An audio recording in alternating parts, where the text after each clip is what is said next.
Всем привет! Вы с Олегом Соскиным. Сегодня 28 января, 22 год. Я зашел в кафе, думаю, надо сделать, почитал всякие там факты, комментарии, информации. Думаю, надо что-то свое сделать. Вот, чтобы, так сказать, просветить тех, кто меня смотрит, и сориентировать их, что им ожидать. Вот, может, тут немножко всякие такие звуки будут со стороны, ну, такие полевые условия. Итак, первое, что хочу сказать, что ситуация не улучшается, ухудшается, и в основу положим то, что я, подтверждение того, что я вам говорил, объяснял, когда свод-анализ сделал по стратегическому управлению, что фактически электрическая, энергетическая модель системы Украины уже почти московитами, этой бандой путинской, уничтожена. Об этом свидетельствует последнее заявление Шмигаля, ну вы знаете, да, его такой кто-то есть, который сказал, что 26 января поражены были, это то, что он назвал, 5 так называемых высоковольтных подстанций. Поэтому в Украине усилилась недостаток, нехватка электрических мощностей, электричества и всего прочего. Что это для всех граждан Украины означает? Что практически, ну еще ж мороз идет, да, что приходится уже сидеть фактически как в морозильнике. То есть скоро уже будут в Украине, вот представьте, скажем, эта ситуация где-то как в Якутии, да, там Аймякон, там и прочее, там Якутск, посмотрите. Вот это приблизительно уже будет так в Украине скоро, да.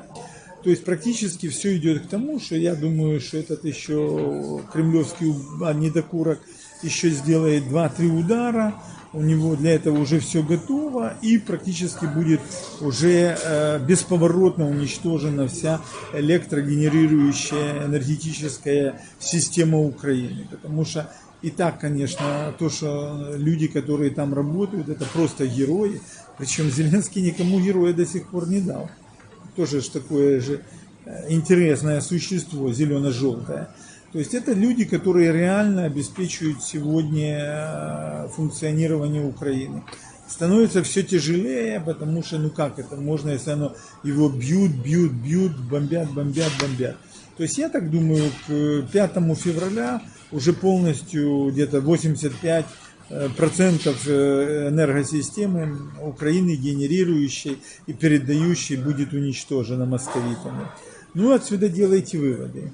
Вы сможете находиться в домах, где нет электричества, где нет тепла, воды и всего прочего. Кличко вам это все объяснял, да? Ничего вы не сможете, там пункты типа сопротивления и прочего, ну зашли в пункт, а что дальше делать? Мороз будет, например, 10-15 градусов, что дальше делать? Ну зашли в пункт, это и сопротивление, что там, ну чуть-чуть погрелись, а потом что, куда миллионы, что эти пункты для миллионов, там они жить будут или где, или как? То есть практически можно четко говорить, что вот эти полевые зеленско-ерматские, шмигалевские администрации, они нифига в этом плане не подготовили и не сделали. То есть надо говорить, что это своеобразная форма геноцида. То есть Сталин для того, чтобы уничтожить Украину, он сделал искусственный голод и окружил Украину этими милицейскими, этими заградотрядами, которые не выпускали людей из сел. И таким образом было уничтожено, он Черчиллю показал, 10 миллионов украинцев. Сталин лично уничтожил специально, это только через геноцидный голодомор. Сейчас то же самое, по сути, делает Зеленский. Гитлер уничтожал украинцев, Сталин уничтожал украинцев, ну и Зеленский, Ермак, Шмигаль тоже, получается, резник, тоже уничтожают украинцев, только подход другой, прикрытие другое. Это первое, вводим такой как бы вот угроза колоссальная. Дальше смотрим, какие угрозы. Фронт еле-еле стоит, там практически ничего уже не хватает, это видно. И по сути московиты, невзирая на потери, лезут как саранча. Ну вот опять дали сводку Генштаб Украины, это 800 человек их положили, 800, представляете? Ну и что? Ничего. То есть этого всего мало, уже мало. Они как, ну, у них там минимум уже где-то на фронте, минимум их 300 тысяч находится. То есть на фронте ничего тоже не будет.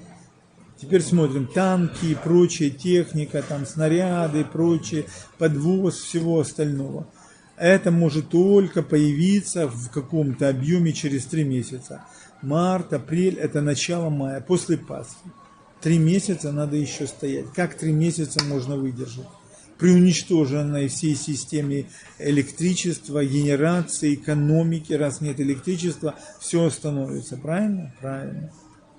Поэтому дальше смотрим, что сейчас идет отлов украинцев, мужчин, для того, чтобы их силовым способом загонять в армию. Но это хуже, чем даже в России. Это хуже. То есть мужчины не хотят идти, их отлавливают и как рабов, как крепостных загоняют в армию. Это правильно? Нет, это абсолютно неправильно. То есть они ментально, сознательно, они уже не хотят воевать. Как же можно того, кто не хочет воевать, принуждать? Силой, страхом, испугом, ну тогда это не те войны, это не та армия. Тоже в минус. То есть что в плюс? Зеленский, Ермак, Резников на 4 миллиарда только там за каких-то маленький контрактик на яйцах, капусте, там, свекле и прочем 4 миллиарда гривен варили. Что, может, Зеленский убрал в отставку за Шмигалем этого Резникова? Нет, не убрал.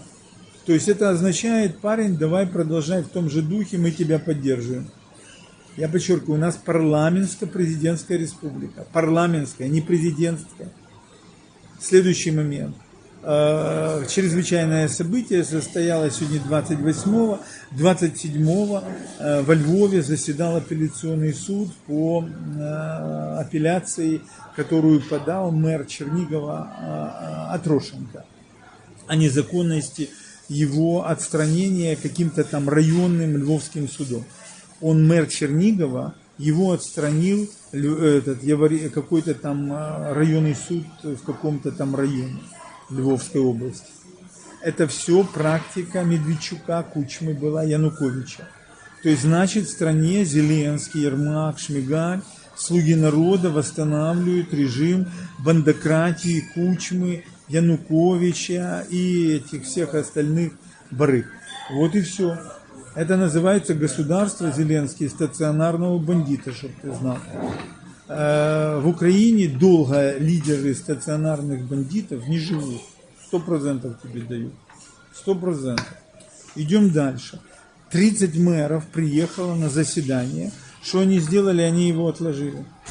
То есть апелляционный суд получил, значит, это уже судьи, которые боятся.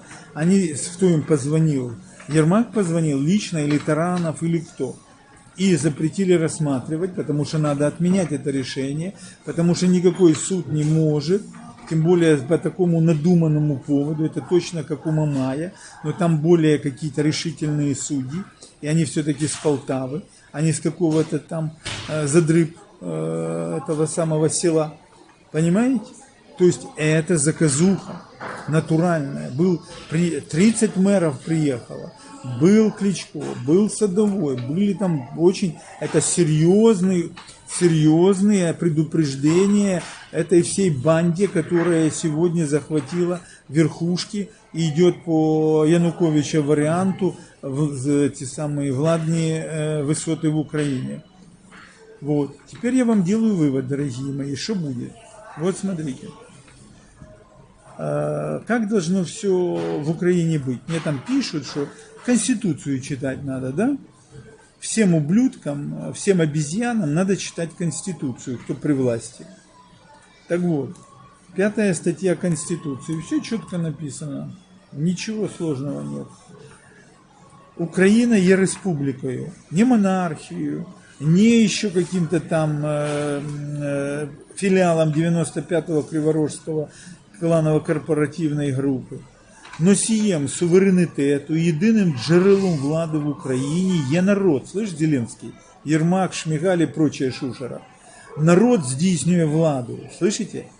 безпосередньо, російською мовою, на русском языке, непосредственно, напрямую, значить, і через органи державної влади та органи Зеленські, місцевого самоврядування. Тебе, конечно, это как все равно, как это самому, это как барану с апельсинами говорить, да?